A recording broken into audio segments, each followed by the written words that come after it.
Next para. अब हमीद अपनी दादी अमीना की गोद में सोता है।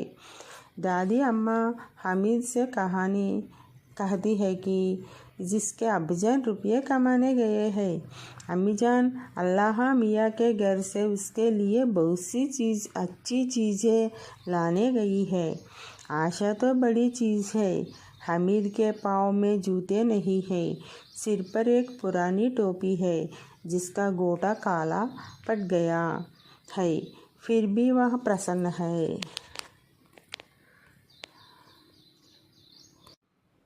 హమీదు నానమ్మ ఒళ్ళోని పడుకుని నిద్రిస్తున్నాడంట. నానమ్మ హమీద్ ఏమని చెప్తుందంట, హమీద్ తండ్రి డబ్బు సంపాదించడానికి వెళ్ళాడని, అమ్మ ఏమో దేవుడి దగ్గరికి వెళ్ళిందని, ఎన్నో మంచి మంచి వస్తువులు తేవడానికి వెళ్ళిందని చెబుతుందంట. ఆ అబ్బాయికి ఒక పాదాలకు నడిచేటప్పుడు పాదాలకు చెప్పులు కూడా లేవట.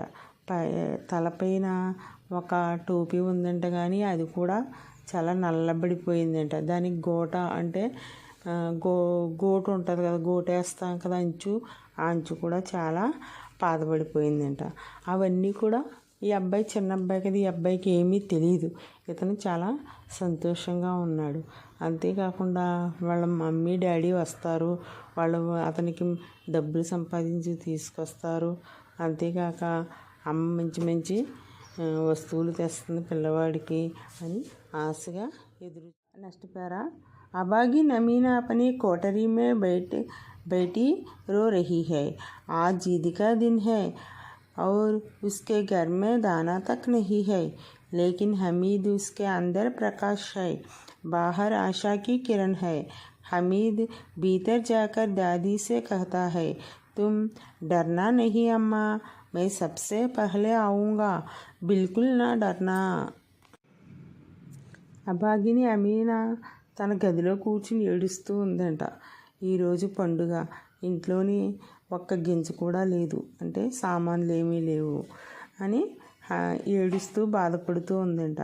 అప్పుడు హమీద్ వచ్చి అన్నాడంట, అమ్మ నువ్వు భయపడకు, ఏడవద్దు, నేను ఈద్గాహ్ వెళ్ళి వెంటనే తిరిగి వస్తాను, వాళ్ళకన్నా ముందే నేను వచ్చేస్తాను అని వాళ్ళ నాన్నమ్మతో చెప్తున్నాడు.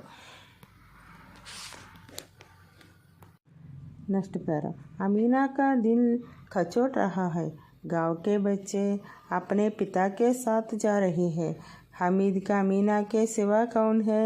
भीड़ में बच्चे कहीं को गया तो क्या होगा? 3 कोस चलेगा, कैसे पैरों में छाले पड़ जाएंगे, जूते भी तो नहीं है। वह थोड़ी दूर चलकर उसे गोदी ले लेगी, लेकिन यह सेवियाँ कौन पकाएगा? पैसे होते तो लौटते लौटते सारी सामग्री जमा करके झटपट बना लेती, यहाँ तो चीज़ें जमा करते करते घंटों लगेंगे। అమీనా మనసంతా బాధతో ఉందంట. ఆ గ్రామంలో పిల్లలందరూ కూడా వాళ్ళ తండ్రి వెంట వెళుచున్నారు, కానీ హమీద్కు తన వెంట ఎవరూ లేరు. ఒకవేళ హమీదు అక్కడే వెళ్తున్నాడు కదా, చిన్నపిల్లవాడు కదా, తప్పిపోతే ఏమవుతుంది? 3 కోసుల దూరం ఎలా నడుస్తాడంటే, 3 కోసులు అంటే ఇంచుమించు 6 కిలోమీటర్లు. పాదాలకి చెప్పులు కూడా లేవు, పాదాలకి బొబ్బలు వస్తాయేమో, నడిచి నడిచి కాళ్ళు నొప్పి పడతాయేమో అని చాలా బాధపడుతుంది. కొద్ది దూరం తను వెనక్కి వెళ్ళి వద్దారనుకుంటే, ఈరోజు పండగ రోజు కదా, పిల్లవాడికి ఏమైనా స్వీటు సేమియా తయారు చేయాలి కదా, దాని గురించి ఇంట్లో ఏ వస్తువులు లేవు కదా, అవన్నీ తెచ్చుకోవాలి కదా, ఏదో విధంగా సంపాదించుకోవాలి, లేకపోతే ఎవరినైనా అప్పటికన్నా తెచ్చుకోవాలి కదా, ఈ సామాన్లన్నీ తెచ్చుకోవాలి కదా, అందుకు ఆ పిల్లవాడి వెంట తను వెళ్ళడం అవ్వట్లేదట.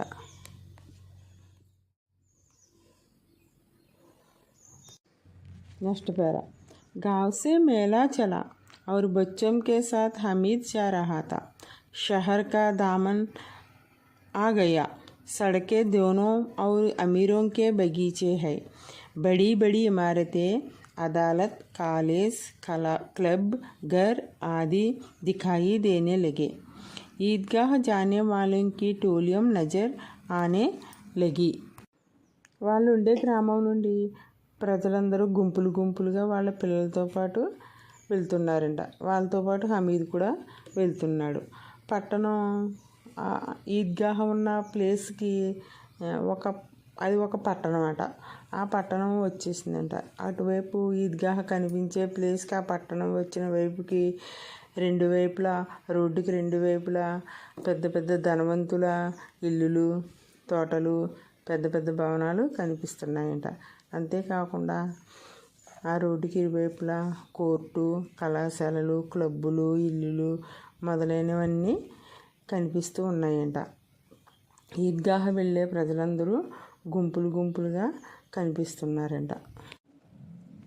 एक से एक भड़कीले वस्त्र पहने हुए है। सहसा ईदगाह नजर आई और उसी के पास ईद का मेला। नमाज पूरे होते ही सब बच्चे मिठाई, खिलौने की दुकानों पर दवा बोला देते हैं। हामिद दूर खड़ा है। उसके पास केवल 3 पैसे है। मोहसिन बिस्ती खरीदता है। महमूद सिपाही, नूरे वकील और सम्मी दोबिन हामिद खिलौने के ललचाई आंखों से देखता है।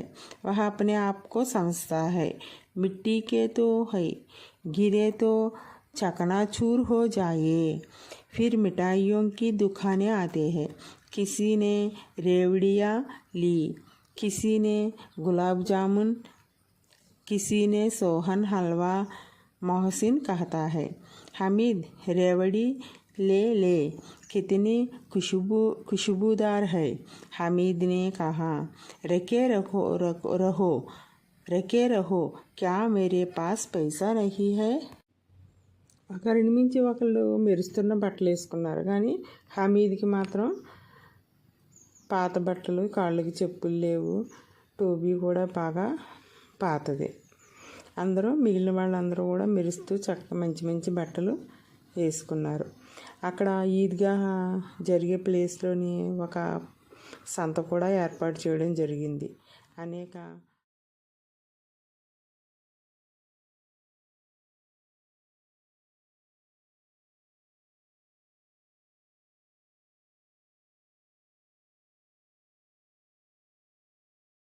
ఈద్గాహ ప్రార్థన